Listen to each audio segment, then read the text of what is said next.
Answering the question, does a business really need HR, is an interesting one, because so many CEOs have said to me over the years how people are their greatest asset.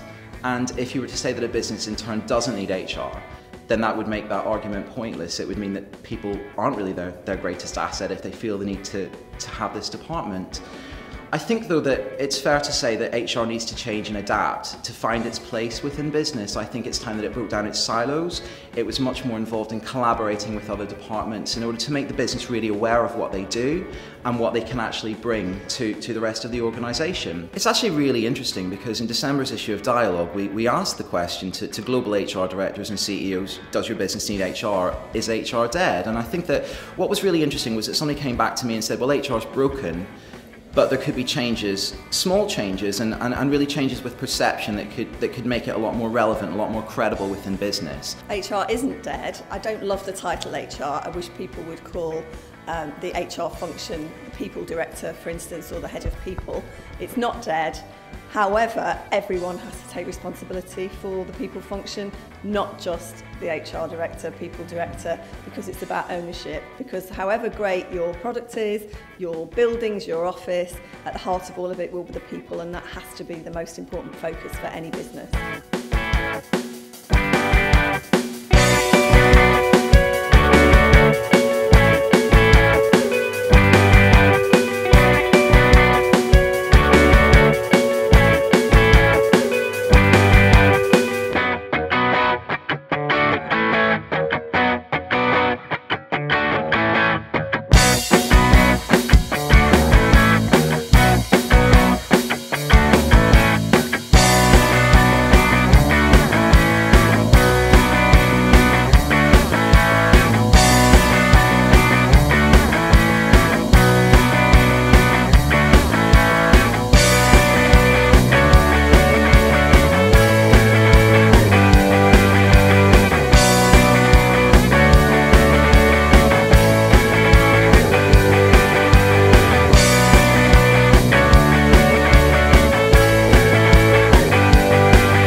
I've taken away from today the need to have a very strong vision for the organisation, a strong people policy and people values as well, and actually to take the teams within the organisation along that journey with you so they can clearly understand the steps for the future and what is going on within the organisation. That was really interesting. I think the biggest things I took away from today were the piece around internal employee branding, and I think that's something I've never really thought about in a huge amount of detail. I think you intrinsically do it as an HR professional. I also like Jane's comment about whether HR is in the driving seat or not. They need to have the map and be navigating the way, and I think that's really key in an organisation like mine that's never had HR before. From listening to the panel today, I thought it was a really interesting discussion around the people heads of HR on the panel with regards to being on the board. Personally, I'm a huge supporter of it actually being on there, and actually hearing the other discussions, especially from finance directors and from the managing directors as well. Two very different sort of opinions coming there.